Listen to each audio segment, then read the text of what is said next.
Gentlemen, if you are experiencing some unexplained pelvic pain and it seemed to happen out of nowhere, you are not alone. You've scrolled the internet for answers and you've concluded that you have symptoms consistent with pudendal neuralgia, or in other words, a nerve irritation deep in the pelvis. And maybe you've tried some exercises, but you found that your symptoms have a tendency to always come back.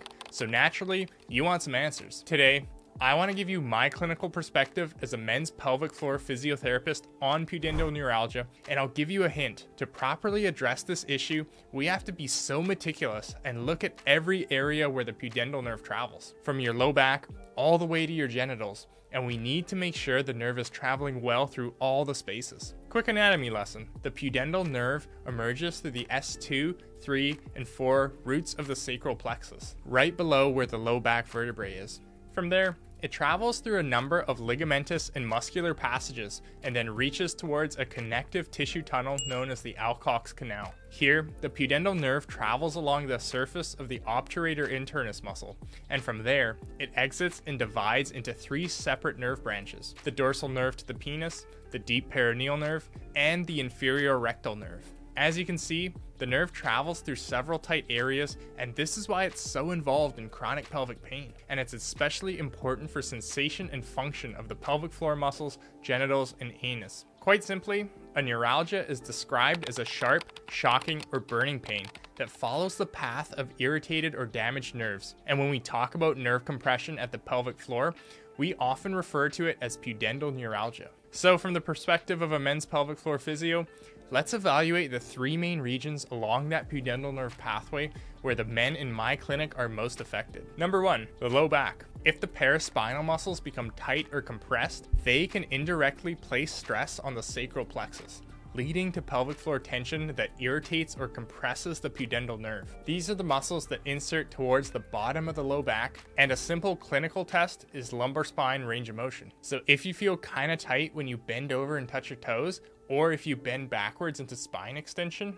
or side flexion, your low back may be moving suboptimally. The next question we have to ask ourselves is, why are our paraspinals tight in the first place? It could be coming from some pulls up above through the rib cage, thoracic spine, or from pulls down below by the hips. Sometimes it's as easy as releasing the paraspinal muscles using a lacrosse ball and performing graded gradual exposure to flexion and extension of the spine. It's really beyond the scope of this video to talk about why your low back is tight, but if you're interested, find this video over here that's in my channel for an in-depth video on why you might have chronic persistent low back pain. But let's get back to pudendal neuralgia. The second area where I see a lot of pudendal nerve entrapment is at the hip. As mentioned, there's an area of the hip known as Alcock's canal where the pudendal nerve travels. And here, the obturator internus muscle of the hip can be very involved at compression at this area. One clinical test to determine if your obturator internus is tight is to perform a simple 90-90 hip mobility drill. The name obturator internus can be a little confusing,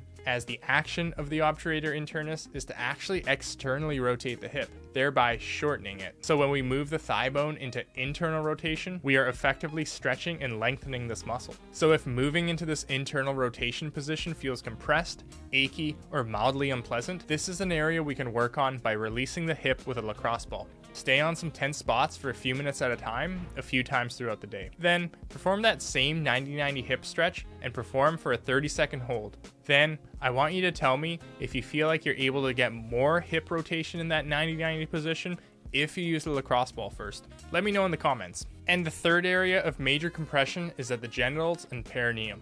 The perineum is that awful spot between the anus and the testicles, and at this point, the pudendal nerve is divided into those 3 separate nerve branches. To test this clinically, take a moderately firm ball and place this onto the perineum. If the area is tense, it's a good indication that the perineum is a source of pudendal neuralgia. Perform that same exact clinical test and work on trying to release the area. As an aside, when the perineum is tight, we definitely don't want to do Kegel exercises in an attempt to strengthen this area. Almost always, it needs down training and relaxation. So if you've been experiencing chronic pelvic pain for a long time and you're surprised that some of these spots are quite tense, you are not alone and your nerves aren't broken. Quite simply, MRI studies show that people with chronic pelvic pain have decreased sensory awareness and a loss of motor control to their pelvic floor. So if you felt like you've had this tension for a long time, but you haven't quite been able to put your finger on it, this is exactly why. And to break this cycle, We first have to learn what it's like to feel the appropriate sensations in our body, what a good stretch feels like, or what a good release can feel like. Yoga flows or stretch routines can often work on damping down pelvic pain because even though we might not be stretching the pelvic floor directly, we are stretching muscles like the obturator internus or paraspinals that are very closely related to pelvic floor tone. And for a quick 5-minute home stretching routine,